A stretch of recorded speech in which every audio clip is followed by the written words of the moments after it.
Yo! Yo, what is going on? Another edition of Clean Pin. Now, 1, 2, 3, a clean pin. That's right, folks. This is a wrestling video podcast in which we talk about wrestling, and we're on From the Bleachers Sports Show. And what we do here, we need a little clarification. We do talk about wrestling from the past week, wrestling news, rumors, from various promotions, various organizations. No specific set pattern. No, what we talk about most and what we talk about least. It's everything and anything here. Things that stick out to me. And this is really just because I haven't been really, throughout the weeks, I don't make all wrestling videos. So it's news that I wanted to get to that I haven't been able to get to. So I kind of just bunch everything up. But I also do, wrestling videos throughout the week, as well as, other sports, hockey, basketball, football, baseball. With baseball, I'm really into all the free agent signings and all the moves this year. So that's kind of where we are right now in the off season. But as far as wrestling, a couple of things that I wanted to get to. Wanted to bounce it off of you guys.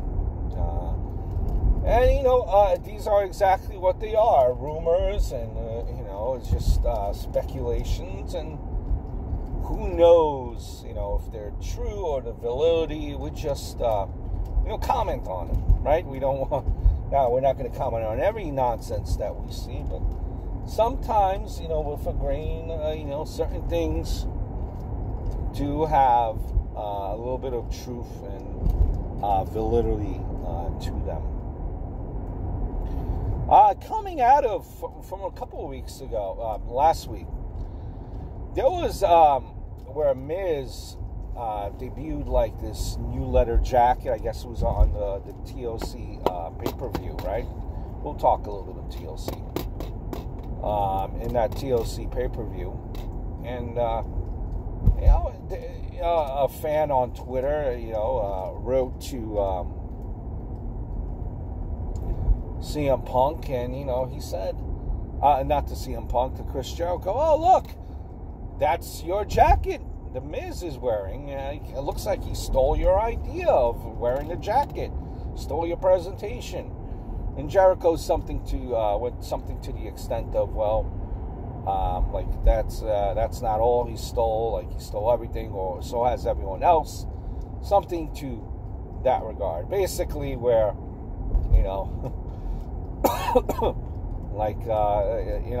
where Jericho is stealing his ideas and mimicking him, and in general, everyone mimics Jericho.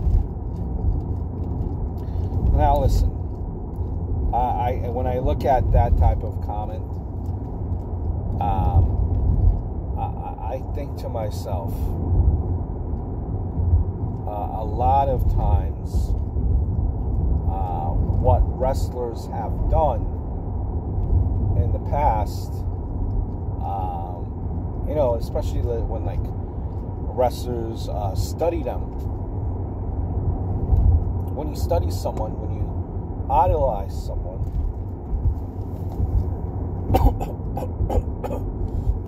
when you try to shadow them, when you try to mimic them, when you study ring psychology, odds are you're gonna pick up a little bit about that person, and you're gonna try to kind of put your own spin on it, right?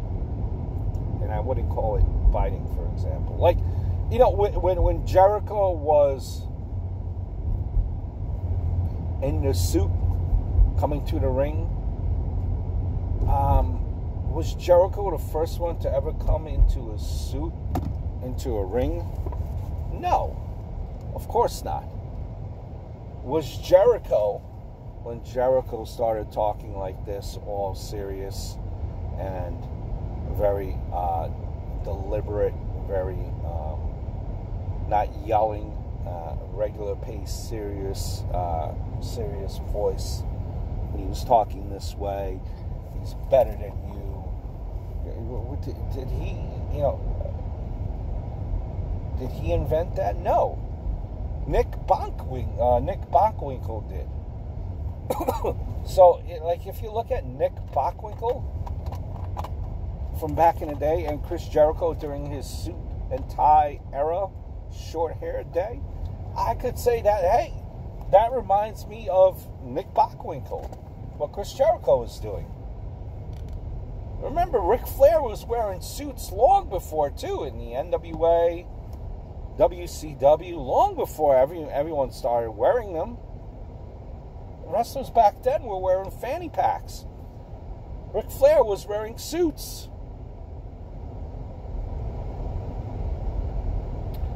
Look at Ric Flair, Nature Boy. Well, the name Nature Boy, you might think Ric Flair, but I could remember Buddy Rogers.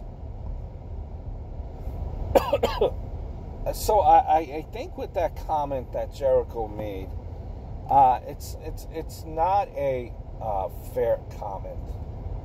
I don't think Miz is a blatant rip-off of Chris Jericho. Has he maybe adopted some features of Chris Jericho? Yes. Has he tried to put his own spin on it? Yes. Yes, I don't think there is anyone that's a blatant,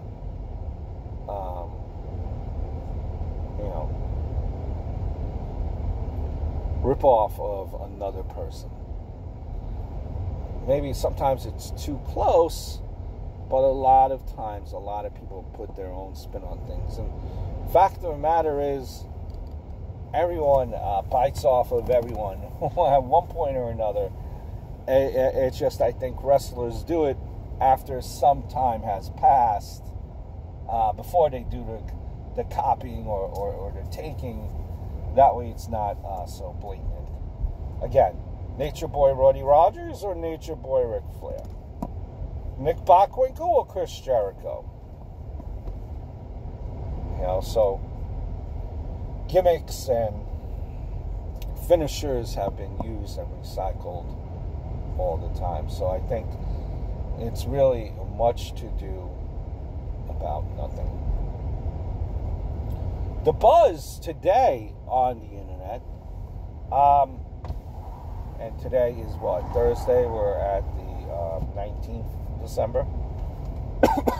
The buzz today that was circulating, going around the internet, is that Edge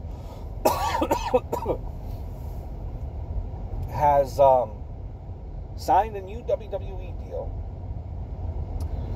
And they're saying that since he signed a new WWE deal, he went to Pittsburgh, or was going to Pittsburgh. And I think this was, I believe, broken by Pro Wrestling Sheet, in which they're saying that this is a possibility where Edge will make his in-ring return, along with, after making that in-ring return, will be involved wrestling in more of the big time pay-per-views going forward. And Edge, I believe, hasn't been wrestling since 2011, when he had to retire. And I think he was not even, he was still very young even when he retired at 2011. I believe he was middle to late 30s, I want to say, closer to late 30s when he had to retire. So that's the speculation, that he's probably going to see him in a ring. He went to get cleared, medically cleared,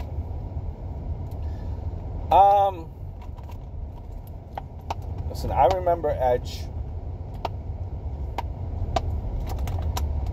This guy was a great tag team wrestler. When he was on top, a good heel. I think to me he was a better heel than a face. Then again, he was mostly a heel, so he worked that way. I loved his stuff as the Rated R Superstar. I loved his stuff with Vicky Guerrero. Though if I had to put his stuff, I'd probably say Rated R Superstar was better to me than the Vicky Guerrero era. When he was with Christian, the 5-second pose, or was it 3-second pose? 5-second pose. You had 3-second warning and 5-second pose. That's right. And when they would, that interaction when Edge and Christian with Kurt Angle, classic stuff. Even stuff when they were coming up with the Brood and Edge and Christian was some great stuff. So I have nothing but positive things to say about Edge.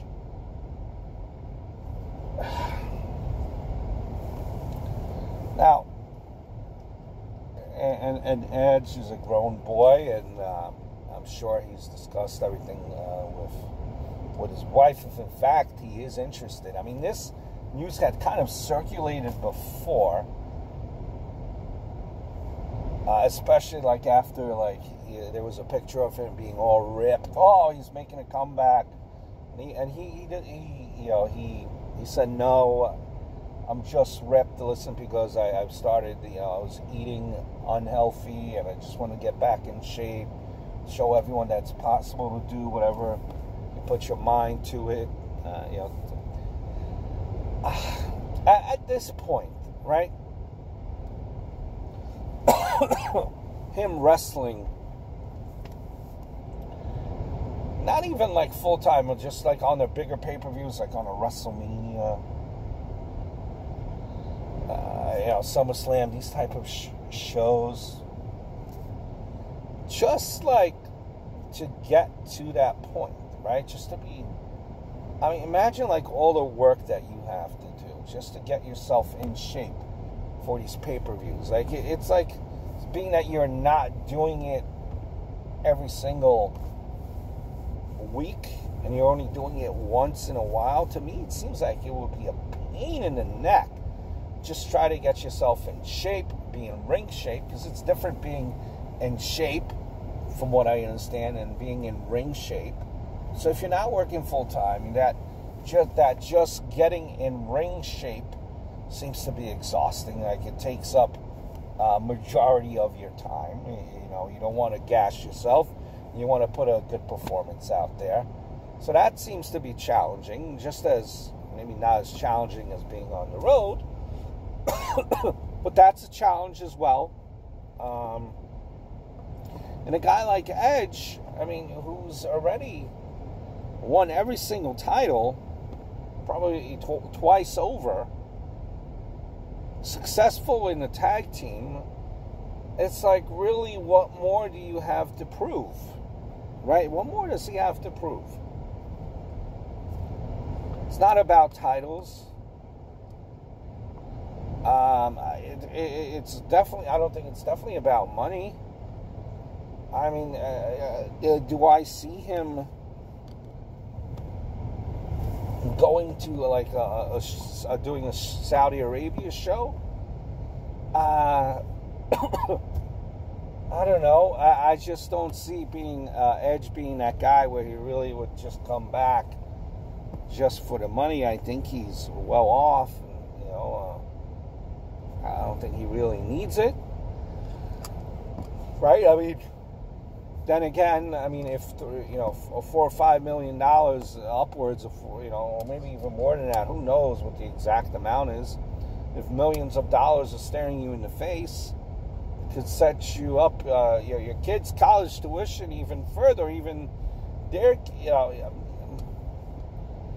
but I don't think Edge comes across that type of guy to me. So I don't really, maybe he just wants to do one match to prove it to himself that he could still do it. Maybe, but I just don't see that either. So I just think that it's all, speculation and rumors and that really don't have any merit. Now listen, don't get me wrong, I'll be the first one to, completely be like, oh yeah, marking out, but I just really don't see, what would be the need for it. Maybe you're going, maybe it's to put, maybe he wants to put over a young talent or young wrestlers, that maybe that's what he wants that to be his thing. Maybe there's someone that could use a Edge rub, right? I mean, someone from an NXT or even like on a main roster, we're going up against an Edge would do wonders for them. I don't know, like I don't even see that right now. I mean, what would be the? I just don't see it. Then again, that's why I'm not I'm not on creative. I'm not on the higher ups. Just a guy with a YouTube channel. Again, like I don't see personally what would be in it for Edge. Want to talk a little bit about the NWA. And I did an NWA video about the last episode of it's called with Marty SCRULL and the villain effect there. With Marty SCRULL joining the NWA, appearing in the NWA, let's rephrase that. Now, do I think Marty SCRULL is going to be in the NWA long term? I don't think so. I don't. I like, though, again, the fact, I think, even if it's just, even if he's there, just for the short term, the fact that a sought after, I think, the way I look at it, the reason why I sought after free agent, when he went and he says, you know what, I'm not going to, for now, I'm not going to the WWE, I'm not going to AEW, I'm going to NWA. I want that 10 pounds of gold, even if it's for the short term, even if it's a short program with Nick Aldis. In the beginning stages of where NWA is now, in this rebrand and this relaunch, I think that says a lot, even if it's a small thing, because all the people that are not privy to the NWA, but are just, casual, like the diehard ROH fans, WWE fans, AEW fans, I love Marty SCRULL, and here he's at NWA. Oh, wow. NWA? Well, geez, maybe I should check out the NWA. Right? And I know that sounds so small and so trivial. Like, I mean, what is that really going to do for the NWA? But again, I'm going to stick with it. I'm going to stick by that statement. And the fact of, listen, NWA is trying to secure a TV deal, right? This is just the first step. This is, remember, this is a 20-year plan. Right now, we're studio wrestling, right? I'm sure they want to go in arenas, but it's studio wrestling. So I think small things, small instances, you take what you could get, and I think it definitely helps your product. And I think Marty SCRULL Even though I don't see him here long-term NWA, I think short-term this does a lot. Especially since many people thought Marty SCRULL would go anywhere but the NWA. Speaking of which, another 2 cents there about the NWA. And humor me in storylines wise, right?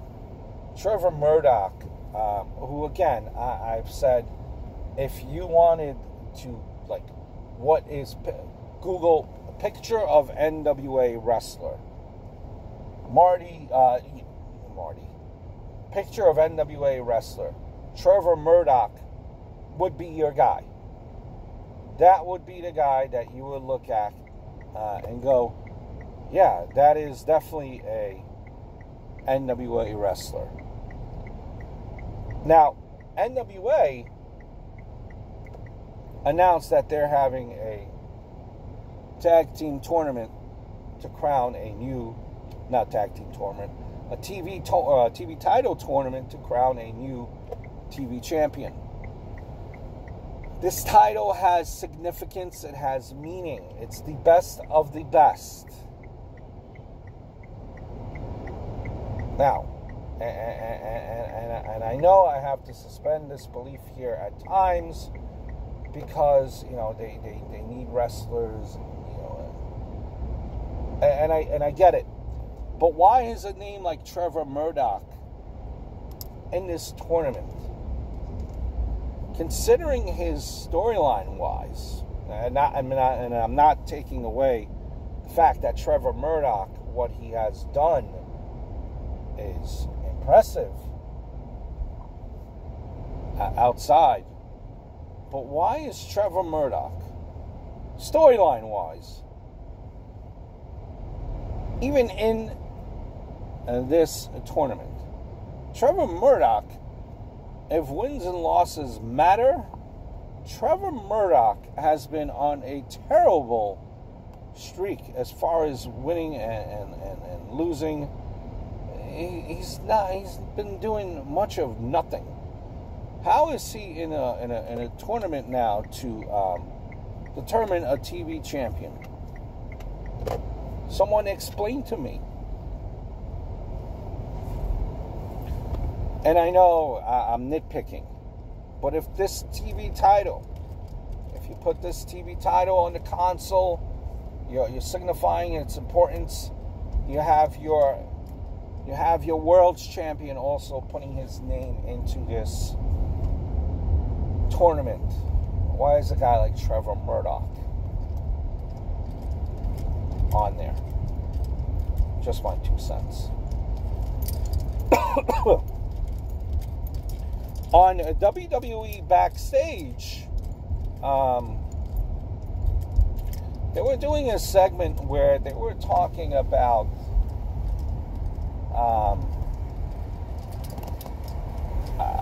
kind of like the women's division,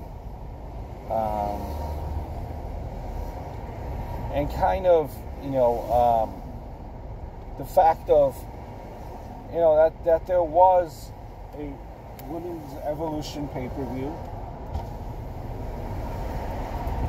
It was highly talked about. It was a very successful pay-per-view.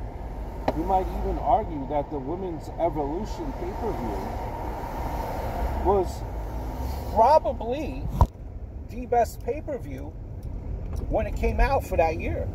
A lot of people have the Women's Evolution as their favorite pay-per-view. And that Women's Evolution, there has been no Women's Evolution pay-per-view since then. People were clamoring for it. They wanted to see it. But nothing has been made of it. And listen, just my 2 cents there. I think part of the problem, and I know WWE has put women's matches on last women's matches, last on pay-per-views, on Raws. So they've tried to highlight them, since the women's, since the women's Evolution pay-per-view, and they've been highlighted as that, over the course of some recent time. And I think why that is, and I think why the women's division, in my opinion, is not as hot anymore, and why it hasn't had its own pay-per-view. It's the fact, unfortunately, that's part of the reason why, to me anyway, that the women's Evolution pay-per-view is so successful, is the fact of, let's just say it this way, that the women's division has taken a hit ever since Ronda Rousey has been on a sabbatical. I think what happened during this whole time frame, during that time frame of the women's Evolution,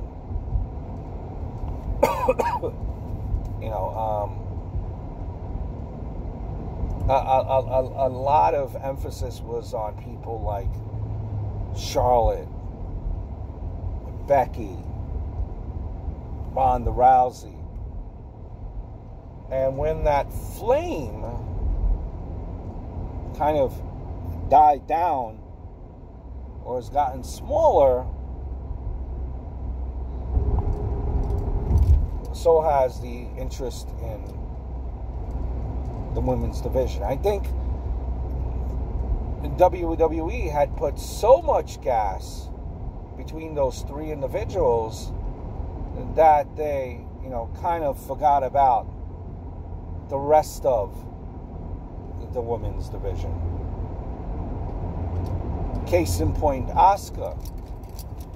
If you remember Asuka, she was a monster at one point. And then, things changed.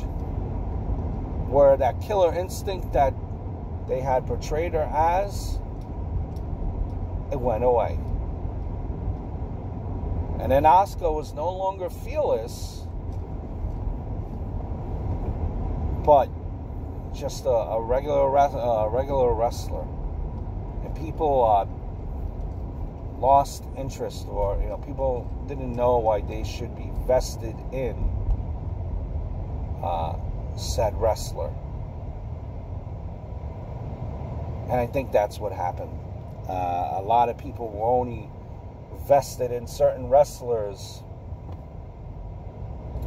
and when that flame had fizzled, people really were like, I could really care less. Bully Ray recently on Twitter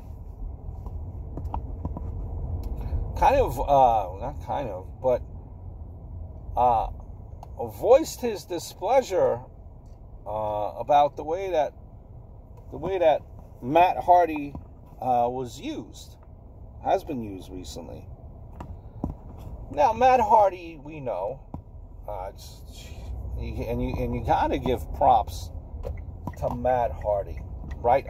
And some of the videos that I have been doing here lately on this channel is just reminiscing, going back on memorable storylines from the 2010s as we end the decade here.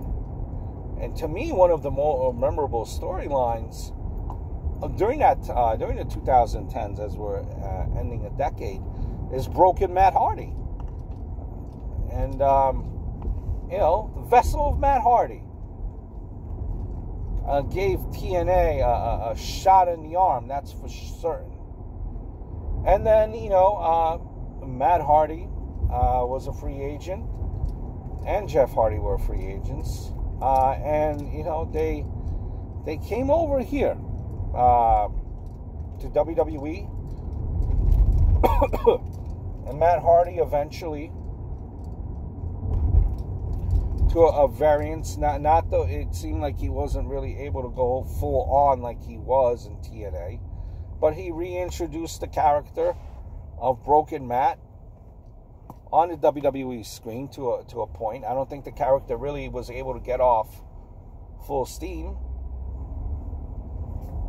Didn't have its success here. I don't know if I don't know what fell through. Maybe Vince wasn't a fan of it backstage.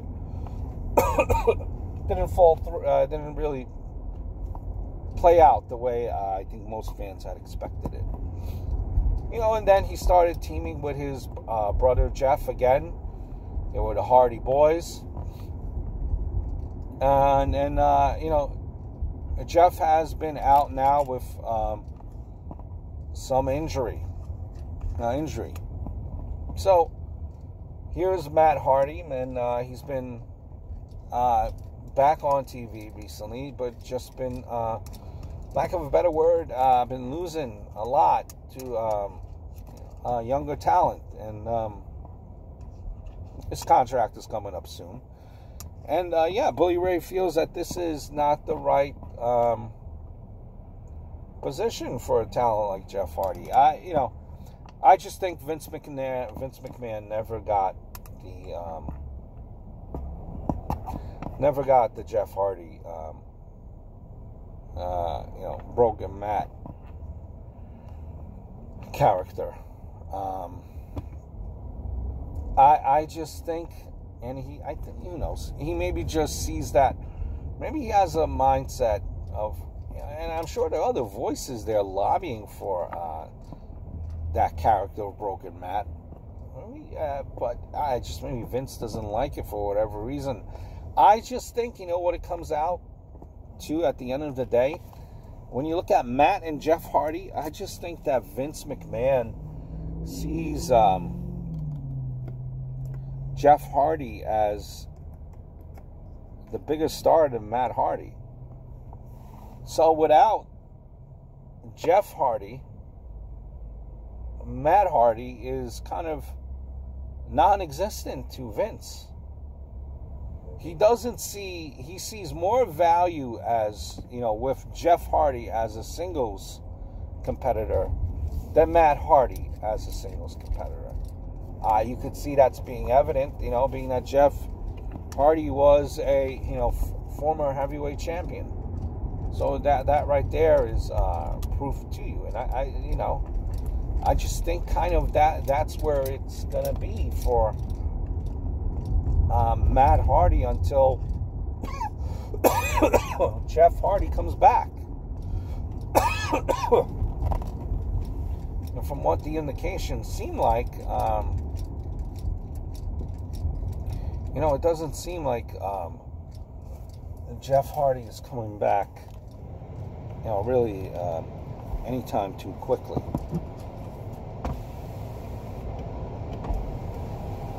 Speaking of coming back, we've seen Daniel Bryan come back. He attacked Bray Wyatt, not The Fiend, but Bray Wyatt, and he got some offense in on you know, Bray Wyatt. Daniel Bryan with the new look again. Well, not a new look, but the old look. Remember when everyone was calling him Manila Plain? Well, when you got the yes move, when you got the yes chant behind you, you're kind of okay for now. You know, it's still popular. And he's got his beard trimmed significantly, and his hair cut down to almost a crew cut like he had before in the Ring of Honor days, or when he first came up to main roster in WWE. You know,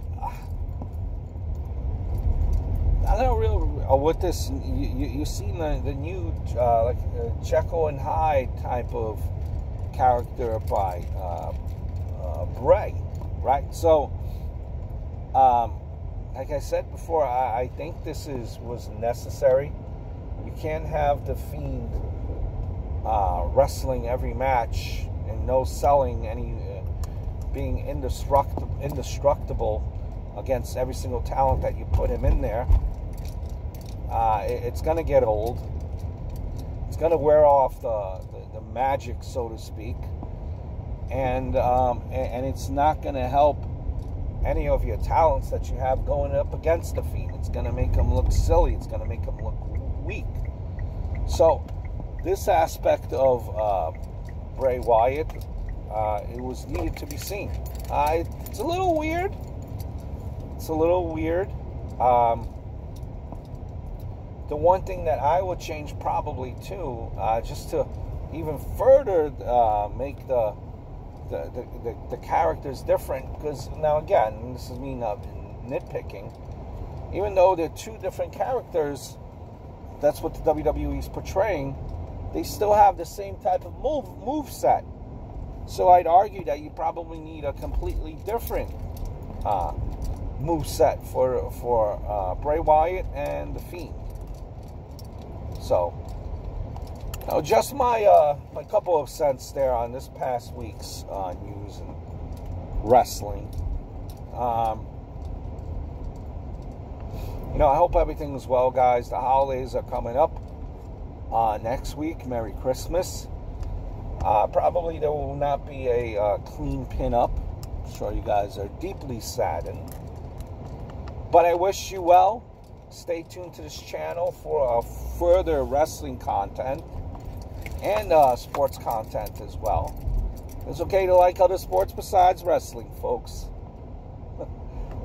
I hope all is well, guys, and I look forward to speaking to you in the near future. See you in the next videos, guys. Ciao.